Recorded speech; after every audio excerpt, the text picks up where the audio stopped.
بلاوا آئے تو کون روک سکتا ہے، جہاز نے حاجی کے بنا اڑنے سے انکار کر دیا۔ یہ ہیں لیبیا کے عامر المہدی قذافی، جو حج کے لیے جا رہے تھے، عازمین حج تھے، طائر حج تھے۔ جیسے ہی یہ ایئرپورٹ پہنچے لیبیا، تو وہاں پر ان کے پاسپورٹ میں کچھ ایسی تکنیکی پرابلم تھی کہ جس کی وجہ سے ان کو سفر کرنے سے روک دیا گیا۔ پر حیران کن داستان یہ ہے کہ ارادہ مسمم اور نیت اگر نیک ہو تو پھر کوئی نہ کوئی راستہ نکل ہی آتا ہے، اور یہ شخص اتنا محبوب الہی اس وقت قرار دیا جا رہا ہے کہ جیسے ہی اس کو جہاز میں بیٹھنے سے روک دیا گیا، جیسے ہی اس کے پاسپورٹ کو ریجیکٹ کر دیا گیا کہ آپ حج کے لیے نہیں جا سکتے، تو بجائے یہ کہ عامر قذافی واپس گھر لوٹ جائے، یہ ادھر ہی ایئرپورٹ پر رہا اور کہا کہ یہ ہو ہی نہیں سکتا کہ جہاز مجھے لے کر نہ جائے۔ جہاز نے جیسے ہی اڑان بھری تو کچھ ہی دیر کے بعد اطلاع موصول ہوئی کہ جہاز کے اندر فنی خرابی ہے، اور جہاز کو واپس ایئرپورٹ بھیج دیا گیا۔ جہاز واپس آیا، اس کی انسپیکشن ہوئی، اور طے پایا کہ اب جہاز اڑان بھرنے کے لیے ٹھیک ہے، اور اب یہ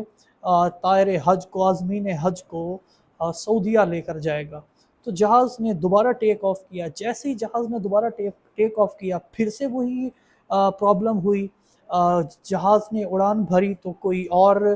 فنی خرابی ہوئی، جس کے بعد جہاز کو دوبارہ لینڈ کرنا پڑا، اور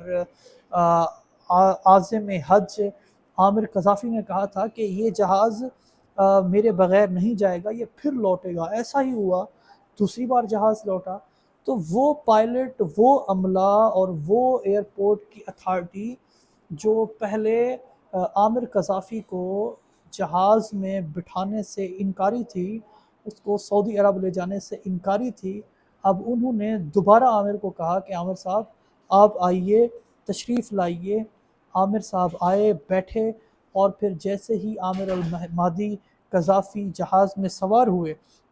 اس کے بعد بالآخر بغیر کسی فنی خرابی کے یہ جو جہاز تھا یہ جناب سعودی عرب میں ٹیک آف کرتا ہے، پہنچ جاتا ہے، اور پھر مہدی صاحب جو ہیں وہ اپنے لباس میں، احرام میں موجود ہیں، اور جو ویڈیوز آپ دیکھ رہے ہیں یہ اس وقت وہ روح پرور مناظر ہیں کہ لوگ کہہ رہے ہیں کہ یہ کوئی خاص اللہ کا پیارا ہے کہ جس کا حج پروردگار دو عالم نے قبول کر دیا ہے، اور یہ ایک ایسا حاجی ہے کہ جس کے بغیر جہاز بھی نہیں اڑ سکا۔ یہ کس طرح کی انوکھی کرامت ہے، تاخیر پر پائلٹ کا بٹھانے سے انکار، حاجی ایئرپورٹ پر بیٹھا رہا، جہاز خراب ہو کے واپس آتا رہا، بالآخر وہ جہاز میں بیٹھا اور سعودیہ پہنچا، اور اس کے ساتھ باقی بھی درجنوں لوگ عازم حج ہوئے، اور خیر و عافیت سے وہ بھی سعودیہ پہنچے۔ اور یہ اب تک کی اس سال کی میں سمجھتا ہوں سب سے بڑی سٹوری ہے جو بریک ہوئی ہے۔ پروردگار ہم سب کو اپنے گھر بلائے۔ پاکستان زندہ باد۔